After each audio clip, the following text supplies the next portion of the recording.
ত্রয়োদশ জাতীয় নির্বাচনে দ্বিতীয় ধাপের রোডম্যাপ ঘোষণার কথা জানিয়েছেন নির্বাচন কমিশনার আনোয়ারুল ইসলাম সরকার। দুপুরে গণমাধ্যমের কাছে এ তথ্য দেন তিনি। রোডম্যাপ অনুযায়ী ২২ জানুয়ারি ভোট কেন্দ্রের গেজেট, ২ ও ৩ ফেব্রুয়ারি ব্যালট সহ নির্বাচনী সামগ্রী পৌঁছাবে কেন্দ্রগুলোতে। এদিকে ৩ দফা দাবিতে নির্বাচন ভবনের সামনে দ্বিতীয় দিনের মতো অবস্থান কর্মসূচি পালন করে ছাত্রদল। এম আর আসাদের রিপোর্ট। আপিল শুনানি শেষ হবার পর প্রার্থিতা প্রতীক চূড়ান্ত করার কাজ এখন শেষ পর্যায়ে। ২০ জানুয়ারি প্রার্থিতা প্রত্যাহার শেষ হলে নির্বাচনের মূল কাজে নামবে কমিশন। আর এ বিষয়কে কেন্দ্র করে দ্বিতীয় দফায় রোডম্যাপের কথা জানালেন ইসি আনোয়ারুল ইসলাম সরকার। একটা ভালো প্রতিদ্বন্দ্বিতামূলক নির্বাচন হবে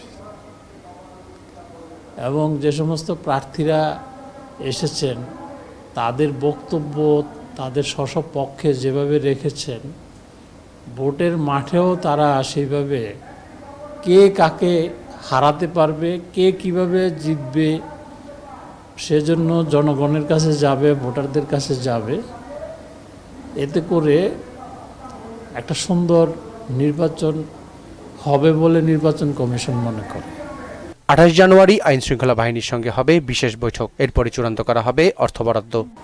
আমরা বিভিন্ন সময় ভোট দেখেছি, ভোটের কাজে ছিলাম, সেই অভিজ্ঞতাটা আমাদের কাজে লাগছে। মোটেই না, কোনো চাপ নাই, কারণ সবাই চাচ্ছে ভালো নির্বাচন, কমিশনও চাচ্ছে ভালো নির্বাচন, নিরপেক্ষ নির্বাচন। এদিকে ৩ দাবিতে নির্বাচন ভবনের সামনে দ্বিতীয় দিনের মতো অবস্থান কর্মসূচি পালন করে ছাত্রদল। দুটি দাবির বিষয়ে ইতিমধ্যেই সিদ্ধান্ত এলেও বাকি একটি আদায়ে কর্মসূচি চলমান রেখেছে সংগঠনটি। বাংলাদেশ জাতীয়তাবাদী ছাত্রদল কিন্তু সফল হয়েছে। এম আর আসাদ, মোহনা সংবাদ, ঢাকা।